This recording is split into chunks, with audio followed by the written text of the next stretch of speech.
con los rusos. Hoy, por ejemplo, se conoció esta información filtrada acerca de terrorismo y de posibilidades de atentados cometidos por ISIS a través de computadoras portátiles en aviones. Trump se vanagloriaba de tener mucha información conseguida a través de un socio en la región, que no aclaró quién es ese socio. Uno puede presumirlo, pero no fue confirmado, por eso no vamos a hacer ninguna especulación. Y que esto se lo transmitía a Rusia para compartir esfuerzos y trabajar en pos de evitar esos atentados del Estado Islámico. Se lo contó nada menos que al embajador ruso en los Estados Unidos y a Sergei Lavrov, que no es otro que el canciller ruso del gobierno de Vladimir Putin. ¿Esto qué es lo que genera? Una enorme controversia, insisto, en este punto, porque claramente hay una relación cada vez más evidente, menos ocultable, de un vínculo al filo de la legalidad entre los Estados Unidos y Rusia, por ejemplo, durante la última campaña, ¿no? Ahora se sabe esto, y además, en la última hora de la tarde, vamos a saludar en un minuto nada más a un gran analista que siempre nos acompaña, Horacio Calderón, ya lo saludamos, pero en el último minuto de la tarde de hoy, se conoció la información de que el director del FBI, el exdirector del FBI, James Comey, dijo que Trump lo había presionado para que cerrara la investigación contra Michael Flynn. Michael Flynn era el principal asesor de seguridad despedido por sus vínculos y sus enjuagues con Rusia, para que cerrara la investigación del Russia Gate. Está Horacio Calderón, con quien vamos a hablar a continuación. Horacio, Emiliano Jiménez hoy, gracias por atendernos en esta noche. Buenas noches, Emiliano, gracias por invitarme. Y quiero que me ayudes a ir paso a paso desculando este enorme escándalo internacional, ¿no? Es decir, ¿hasta dónde puede llegar esto? Vos preguntabas recién en redes sociales, en un comentario que hacías anunciando tu participación aquí, si esto puede llevar a tener un riesgo para la administración, para el gobierno de Trump, más allá de lo que pudiera pasar con su vida, que es aún más grave, claramente, pero digo, ¿puede tener problemas, consecuencias en lo que hace a la gestión de Trump? Bueno, la respuesta es que sí, es positivo lo que estás comentando. Ya hace bastante tiempo que lo digo en las redes sociales, en algunos reportajes, incluyendo de este canal, ¿no? Uh-huh. En cuanto a que Donald Trump, desde su triunfo electoral, está sufriendo, al margen de su personalidad, que en algunos exuberante, hasta grotesca, sufriendo un ataque que yo te diría, o una serie de ataques devastadores, uh-huh, a través de los grandes medios de comunicación, sí, vinculados al establishment de los Estados Unidos, al aparato de los Clinton, ¿no? Y además, por supuesto, a todos los medios de comunicación internacionales aliados, sí, salvo algunas excepciones que todos conocemos, como el caso, por ejemplo, de la cadena Fox. Uh-huh. Con respecto a lo que sucedió inmediatamente después de su victoria, fue que prácticamente le atribuyeron su triunfo a la campaña de hackeos o de lo que fuera, o de filtraciones supuestamente causadas por intromisiones rusas en el sistema informático de Estados Unidos, del Partido Demócrata, etcétera. Yo creo que Hillary Clinton tenía perdida la partida de mucho tiempo antes de que esto ocurriera. No, eso, por supuesto, estamos hablando de una impresión personal. Sí. Porque inclusive, Emiliano, para cerrar por lo menos esta idea, uh-huh, se le daba a ella, a través de fuentes americanas, una ventaja de 2 dígitos. Cuando, y eso está, por supuesto, registrado en mis tweets, uh-huh, disculpame la autorreferencia. No, por favor. En varios reportajes, que por lo menos había un empate técnico, uh-huh, en todo esto. A partir del triunfo de Donald Trump, se comienza a acentuar su vinculación personal, su supuesta vinculación personal, o de su círculo íntimo con Rusia. Sí. País al que, dicho sea de paso, Estados Unidos debería aliarse si es que realmente piensa contener la expansión global de China.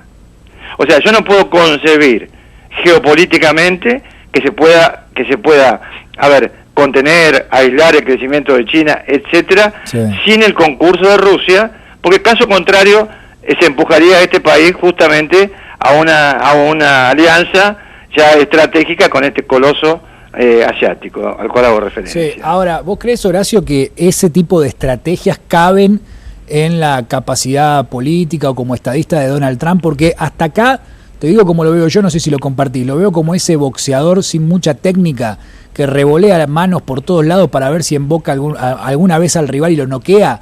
Pareciera estar un poco desorientado en estos primeros meses de gestión, ¿no? Por supuesto, porque Donald Trump además hizo promesas electorales que le van a ser muy difíciles de cumplir, inclusive con el apoyo del Partido Demócrata, donde él también tiene oposición.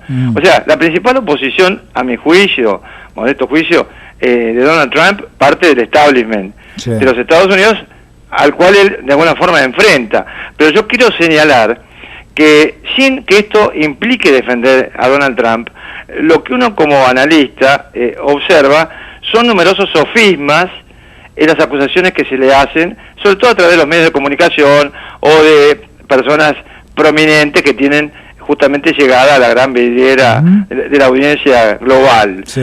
No, por ejemplo, que se presentan mentiras o argumentos que son falsos como si fueran verdades. Por ejemplo, el presidente de los Estados Unidos se reúne con el secretario, con el canciller ruso Sergei Lavrov. Sí. Y se hablan, por ejemplo, de la cuestión del peligro de ISIS. Y en ese momento, según una fuente que ni siquiera se conoce quién es, ni el nombre ni el apellido, que lo toman como cierto, por ejemplo, el Washington Post y otros medios, dan como acreditado que Donald Trump entregó secretos de Estado, americano por supuesto, a Rusia, para combatir al ISIS. Esto no es cierto. A ver, yo no puedo asegurar de que Donald Trump no haya dado documentación secreta vinculada al ISIS, por ejemplo a Rusia, porque estaría cometiendo el mismo error de quienes lo acusan. Exacto. Sin pruebas. Yo no lo puedo defender sin pruebas, como tampoco creo en quienes lo acusan sin tenerla. Ahora, ¿qué sucede? Si se va a combatir al ISIS, me pregunto yo, el presidente de los Estados Unidos, comandante en jefe de las Fuerzas Armadas de ese país, o sea que es un título al cual se le da enorme importancia, sí. El Commander in Chief, se le da una enorme importancia en Estados Unidos, ¿cómo va a tener cierto tipo de limitaciones para entregar información que permita combatir al ISIS, sobre texto de que eso develaría, por ejemplo, técnicas de contraterrorismo, fuentes y compromisos con un país aliado que habría, no identificado, perdón, que habría dado esa información a Washington, cuando es bien sabido en Estados Unidos que la Agencia Central de Inteligencia y otros organismos de seguridad del país, durante todo el periodo de Barack Obama, que duró 8 años, fueron quienes respaldaron directa o indirectamente a las organizaciones terroristas que operan en Siria, sobre todo, sí, con el objetivo de derrocar al régimen de Bashar al-Assad, que nadie defiende. Esto es claro, un análisis objetivo, Emiliano. Sí, no, vos sabés que, Horacio, te escucho y comparto una parte de lo que estás contando. Simplemente me parece que lo que hace más ruido es que esa información, en todo derecho Trump de comentarla, si así lo pretende, se la haya proferido a los rusos. Es decir, me parece que lo que más llama la atención es que en este momento, con el famoso Russia Gate ahí en boga, Trump se reúna para filtrar información o para darle información, que está en todo su derecho de hacerlo, pero nada menos que a la Federación Rusa, digo, ¿no? Claro, ahora parecía manejarse las formas de una manera un poco imprudente, ¿no? Claro, hay que ver, en definitiva, si eso es cierto o no es cierto. Sí. De hecho, la Casa Blanca lo niega, pero estamos hablando de un combate contra un enemigo letal, como es el caso del ISIS, como puede ser el caso de Al-Qaeda, del cual nadie se habla. Fíjate que en Siria nadie habla de Al-Qaeda. ¿Pero por qué nadie habla de Al-Qaeda? Inclusive hay muchos medios internacionales, sí, que se llamaba Jabhat al-Nusra, ahora ha cambiado de nombre, el brazo de Al-Qaeda en Siria. Ellos conquistaron la ciudad de Idlib con armas estadounidenses. Sí, claro. Entonces, ¿sabés lo que me parece a mí que está ocurriendo en este momento en la Casa Blanca, en Washington? Disculpame que nombro la serie, no sé si recordarás o la has visto, la serie 24. Sí. Donde veíamos conspiradores dentro de la Casa Blanca, la hija de la entonces presidenta, por supuesto ficticia, de la Casa Blanca, la mujer separada o divorciada del presidente Palmer, un personaje.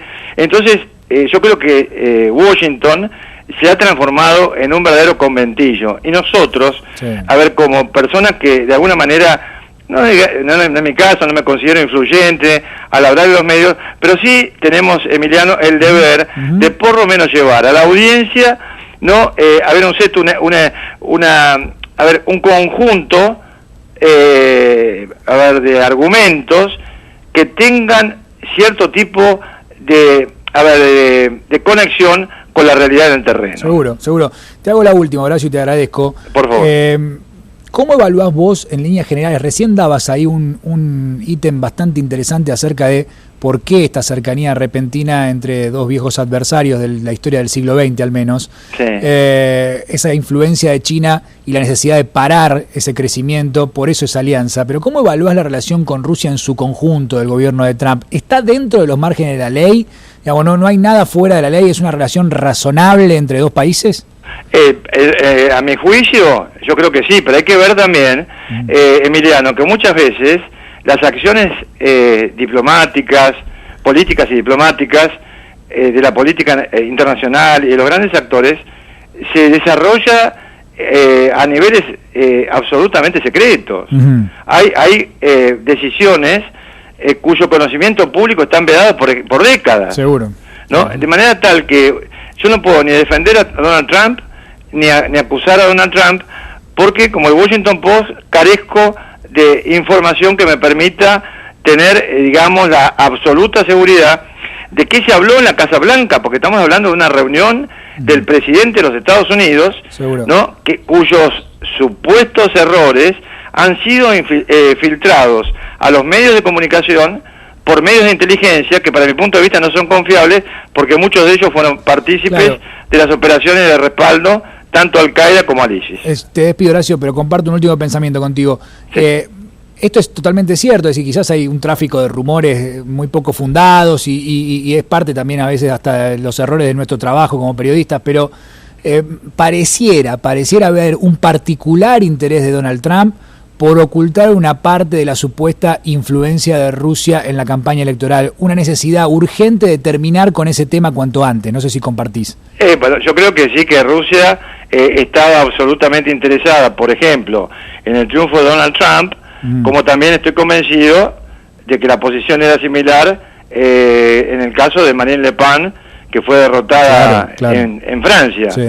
Todo esto, porque sos un experto en política internacional, tiene raíces profundamente geopolíticas, sí, ¿no? Que sería para, a lo mejor, sí, para analizar otro momento. Yo no lo descarto, pero además yo creo, en eso estoy absolutamente convencido, de que había, inclusive en el caso de que hubiera triunfado Hillary Clinton en esta última elección, una tendencia o una decisión ya tomada como política de Estado de aliarse a Rusia para contener a China. Si acá llegara, digamos, a deteriorarse la relación entre Rusia y Estados Unidos, veríamos al primer país, evidentemente, aliado de China, en un momento en que además, yo creo que Donald Trump enfrenta un desafío enorme en un país, por ejemplo, como es Corea del Norte. Seguro. Sí. ¿No? Entonces, yo creo que hay que dejar que pasen unos días, unas semanas, pero yo creo que el embate del establishment de Estados Unidos, que es poderosísimo, va a perseguir el juicio político de Donald Trump, y yo sinceramente en algún caso, es una opinión muy personal, una conjetura, está en riesgo su vida. Y eso lo dije desde hace muchísimos meses. Bueno, nos dejás un título bárbaro sobre el cierre, Horacio. La verdad que es una para pensarlo, y te agradezco muchísimo por la cordialidad y por la atención de siempre. Por favor. Y estoy a disposición cuantas veces necesites, Emiliano, con mucho gusto. Bárbaro, gracias. Horacio Calderón, uno de los analistas a los que siempre convocamos porque vale la pena escuchar y ampliar ideas, ¿no? Las que podemos verter en esta hora, en los noticieros habitualmente en los que compartimos información internacional, pero siempre ese ojo crítico de un analista vale la pena ponerlo al aire, ¿no? Ponerlo al aire y que nos ayude también a pensar y a completar aquello que nosotros podemos brindarles desde nuestro criterio periodístico. Y esto sobre todo teniendo en cuenta esto último que ha dicho, ¿no? La posibilidad que corra riesgo Donald Trump, su vida, por este tipo de maniobras que presuntamente se le están fraguando para desestabilizarlo desde todo punto de vista, y esto otro, ¿no? La alianza con los rusos, más por espanto que por amor, en virtud de lo que puede ser la expansión inigualable a esta altura ya de la República Popular China. Vamos a compartir más información, obviamente del ámbito internacional, en este compacto de noticias.